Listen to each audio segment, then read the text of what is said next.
Hi, today we're going to be going over a quick overview of the new approval process in Vergo. The main insight and the complaint from some of our customers why we built this feature was working out of the new tab and seeing transaction in real time is great, but they're not quite sure when an item is ready to be coded. So this allows you to know without a doubt that an item is ready to be enhanced with any data or reported into the ERP without adding a bunch of filters. In this new tab, I can still see all of the transactions as my team is coding them. However, there's a new approval chain here that allows me to only look at things that my team has submitted for approval, meaning that they've signed off on the expense, they've added a receipt, they've added all the coding they need, and now it either needs maybe a GL account added to it, and then it can be reported in my ERP. It's going to help you move through your transactions and your expenses much faster, and it will also allow you to route expenses and transactions to other team members or teams for additional approval steps if they need other eyes.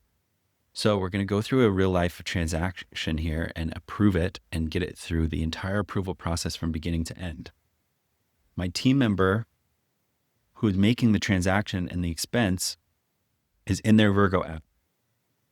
Let's click on this Home Depot expense because they've made the expense, and let's go through it. If they're at Home Depot and they actually charged their card, they added a receipt, put in an amount. Now let's just add a random coding here so they can now submit it for approval. So if they click submit for approval, it's going to go into my approval queue and it's going to move from the new queue to the approval queue. So let's do that now. Submit for approval. It's out of their to-do section. It's going to be in their all section now under Home Depot. And if I go to my tab and I refresh, I'm going to see that I have a new approval item that needs my eyes and my approval. So I see the Home Depot receipt here. It looks like it has a lot of coding, and to me, it looks good to go. I'm going to click into it. The receipt looks good and all the coding items look good. Now, for this account specifically, I have it set up so the marketing department approves as a default for any new expenses. I'm going to change that approver to any admin. I'm going to save and close it, and I'm going to remove the marketing department because they're not necessary for this. So I can route this expense to any of my team members, any user or any team within the system, and it will give them a notification and let them know that they're next step for approver. Now this looks good to go. I'm going to go ahead and approve it. And if I go back to my dashboard in the Approve tab, that Home Depot expense is now ready to be synced into my ERP.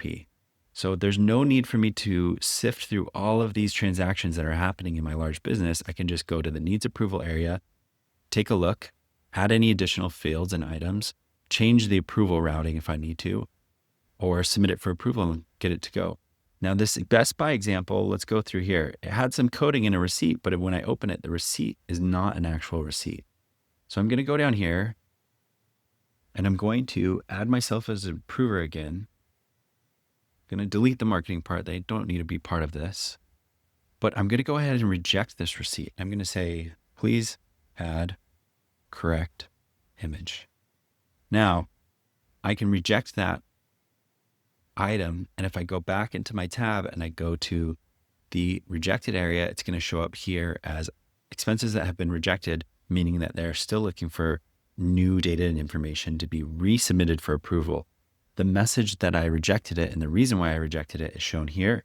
So the cardholder knows what they need to do.